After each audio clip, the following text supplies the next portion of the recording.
आता मुंबईमध्ये अड्डे चालू झालेत, त्याच्यामुळे बैल आणलाय. कारण की जेव्हा बावऱ्याला आजार झाला तेव्हा आम्ही दिवस रात्र मेहनत केली, खूप प्रयत्न केले वाचवायचे, पण नशीब सोन्याच्या 2 पैदास केल्या आहेत. आता एक आपल्या इथे आहे ना, एकदम रुबाबात उभा आहे, लंपीसारख्या आजाराला मारतो.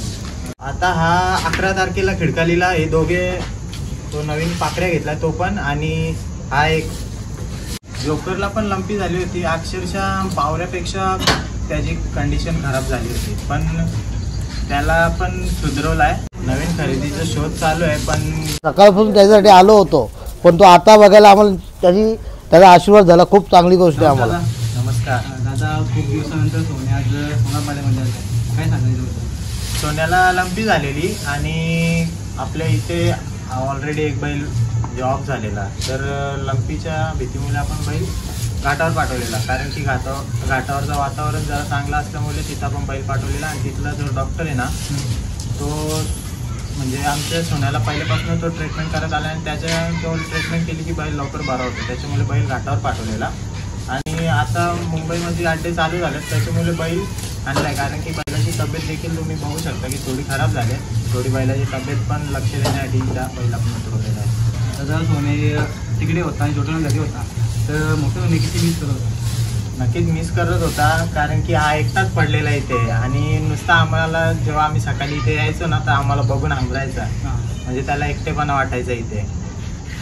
दादा, बावऱ्यावरती तुझा खूप जीव होता आणि तो आता आपल्यामध्ये नाही आहे, त्याच्याबद्दल काय सांगाल तुम्ही? बावऱ्यावर जीव होता, पण जेव्हा बावऱ्याला आजार झाला तेव्हा आम्ही दिवस रात्र मेहनत केली, खूप प्रयत्न केले वाचवायचे, पण नशीब त्याचे समजा तेवढेच असतील आणि नियतीच्या पुढे काय चाललं नाही.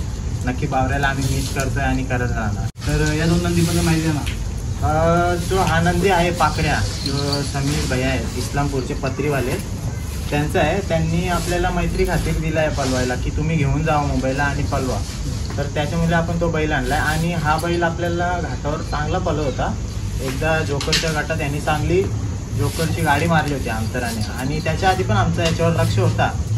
तर हा जिथे जाईल तिथे गट काढू होतो, त्याच्यामुळे आपण याची खरेदी केलेली आहे. आता बघू, मुंबईला जर चांगला पलाला नक्की आपलं नाव करेल. त्याला किती दिवस मैदानी करणार? आता हा 11 तारखेला खिडकालीला हे दोघे, तो नवीन पाकड्या घेतला तो पण, आणि हा एक वेगवेगळ्या पायऱ्यात निघतील 11 तारखेला. बिनजोडला शर्यत किंवा फेरा तरी काढू, शर्यत नाही जमली तर. दादा, आता इथून कोणी ट्रेनिंग होणार की नाही, फेरी वगैरे काढणार की नाही? सोन्याला फेरे तर द्यायला लागतील, बसून तर नाही होणार. आणि आता जरा थोडा एकाच महिना त्याच्यावर लक्ष द्यायला लागेल, कारण की थोडी तब्येत खराब झाली. तर थोडी तब्येतीवर लक्ष देऊन तब्येत झाल्यानंतर आपण त्याला फेऱ्याचा नक्की विचार करू. आता घाटावरती काय ट्रीटमेंट घेत होती, म्हणजे गावठी उपाय काही केले का डॉक्टरचे सल्ले? डॉक्टरच्या सल्ल्याने पण होत होता, आणि जे लोक सांगत होते आपल्याला की हे करा ते करा, ते पण आपण केलं. आणि बैलांवर असलेला सर्वांचा प्रेम, त्याच्यामुळे डॉक्टरनी पण खूप मेहनत घेतली. तिथल्या असतील आपले राजू पाटील असतील, त्यांचे सहकारी मित्र असतील, यांनी देखील खूप दिवस रात्र मेहनत घेतली. आणि बैल आपल्या मागे तुम्ही बघू शकता, एकदम रुबाबात उभा आहे, लंपीसारख्या आजाराला मारतो. दादा, जोकरला पण लंपी झाली, तर कधीपर्यंत रिकवर होतो? जोकरला पण लंपी झाली होती. अक्षरशः बावऱ्यापेक्षा त्याची कंडिशन खराब झाली होती, पण त्याला पण सुधरवलाय. राहुल गोरे असतील, त्यांना मित्रपरिवार असेल, त्यांनी पण खूप मेहनत घेतली आहे. आणि बैल आता जोकर जे आहे बरा आहे, उठतोय बसतोय, खातोय पितोय, पण थोडा उठायला त्रास होतो, कारण की पायावर थोडीशी जखम राहिल्यामुळे थोडा त्याला उठायला त्रास होतो, पण होऊन जाईल. सुजन पण खूप आहे जोकरचे लंपी हा जर झाला ना की पुढच्या पायाला सुजन होते, मानेवर पुढे खायला त्रास होतो. या आजारातून निघणं खूप कठीण असतं. 100 मात्र 50% बैल निघतात आपल्या, म्हणजे आपण जशी केअर करू त्याच्यावर असतो. आपण चांगली केअर केली तर बैल वाचतात, नाही लक्ष दिला तर बैल मरतो देखील. तर तो सुजन पण आता कमी झालं, सर्व ओके आहे बैल. तर तिथं फक्त उठायला त्रास होतोय, कारण की मागच्या पायाला थोडीशी जखम आहे, ती सुकल्यावर नक्की बैल रिकवर होतो. कधीपर्यंत जोकर मुंबईला? आता हा सीझन तर नाहीच आपण बोलू शकत, पुढच्या वर्षी जातात जे आहे ते. दादा, काही नवीन खरेदी करायचा विचार आहे का? नवीन खरेदीचा शोध चालू आहे, पण बैलांच्या किमती देखील, आदात वासरांच्या किमती एवढ्या वाढल्यात ना की मोठे बैलवाले तर कोणी विकत नाही, तर आपला शौक पूर्ण करण्यासाठीच बैल घेतो. आणि जे आहेत विकायला ते खूप किमती सांगतात. त्याच्यामुळे संयम ठेवायला लागेल, खरेदी नक्की होणार. दादा यावर्षी म्हटलं तर आपल्या दावणीचे 2 नंदी गेले, एक मानके आणि एक बावऱ्या. तर मानक्याबद्दल 2 सांगा ना. मानक्याबद्दल बोलायचं झालं तर मानक्याने जे आदतमध्ये केलं होतं ना, तो कोणताच बैल करू शकत नाही. आदतमध्ये हिंदकेसरीचे मैदान आणि मुंबईमध्ये टॉपच्या गाड्या आदतमध्ये दोन्ही खांदी बाहेरनं करून करायचा, फॉलोइंग करायचा तो.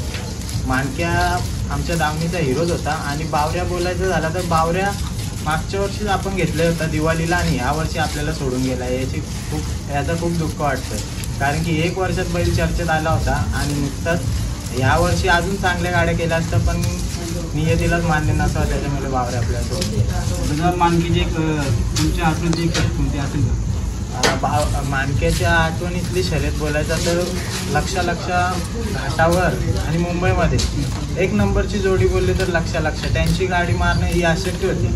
ही मानक्याने आपल्या मुंबईमध्ये आदत असताना मारलेली कडेने, आणि पेडगावला देखील आदत असताना कडेने 1 नंबर केला होता. दादा सोन्याच्या पैदाची गाडी काही लक्ष आहे की नाही? सोन्याच्या 2 पैदास केल्या आहेत. आता एक आपल्या इथे आहे ना, ती फेब्रुवारीपर्यंत ती बच्चा देईल.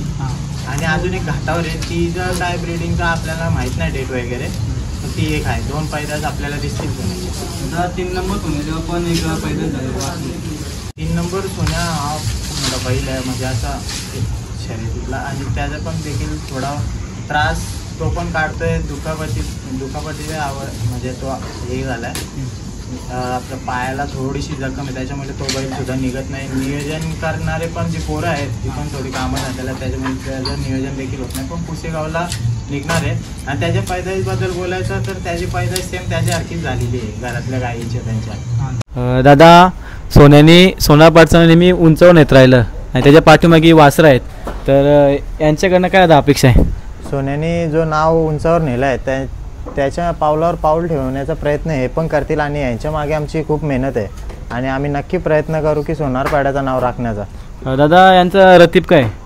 यांना रतीबाला शेंगदाणा पेंड आहे, उडीद डाळ आहे, 13 प्रकारच्या डाली आहेत त्यांचं खाद्य आहे, आणि मकाट आहे, आणि वैरण बोलला तर वाडा आहे, ओला मक्का आहे, आणि मक्याची कणसं आहेत, बीट आहे, गाजर आहे, आणि कडबा आहे. दादा ज्या सोन्यामागे आणि वासरमागे संपूर्ण टीम मेहनत घेतं, तर त्या टीमबद्दल काय सांगाल? आमची पोरं आहेत ती खूप मेहनत घेतात. आता तुम्ही हा छोटा सोन्या बघू शकाल, जेव्हा हाणला होता तेव्हा कसा होता आणि आत्ता तुम्ही बघू शकता कसं झालं. याच्या मागे मी एकटा नाही आहे, तर सर्व पोरांची मेहनत आहे आणि नक्की मेहनतीला आम्हाला यश भेटेल. नमस्कार दादा. नमस्कार दादा तुम्ही कुठून आले? मी खार्डीवरून आलो आहे. दादा आज सोन्याला बघता तर काय सांगा सोन्याबद्दल? सोन्या खूप आवडता बैल आहे आमच्यासाठी. हां. आणि दादा तुम्हाला इथे येण्याचं कारण काय? मला आम्हाला तो आवडता बैल आहे. कधी मुंबईला असा येतो असं झालं होतं.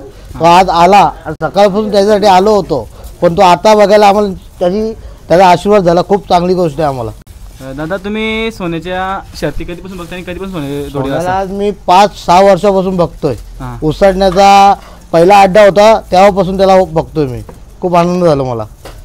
दादा तुमची आठवणी शर्यत कोणती असेल? देसाईची खूप मोठी शर्यत झाली होती, ती 26 जानेवारी ती आवडती शर्यत होती मला. काय सांगाल त्याबद्दल? आणि दादाबद्दल काय सांगाल? दादाबद्दल भाऊजी तर आमची जान आहे हां. आणि बैल बी आमची जान आहे. आमच्यासाठी खूप काही आमच्यासाठी सहकार्य करतात. खाडी गावासाठी खूप चांगला होतो. ठीक आहे दादा. धन्यवाद.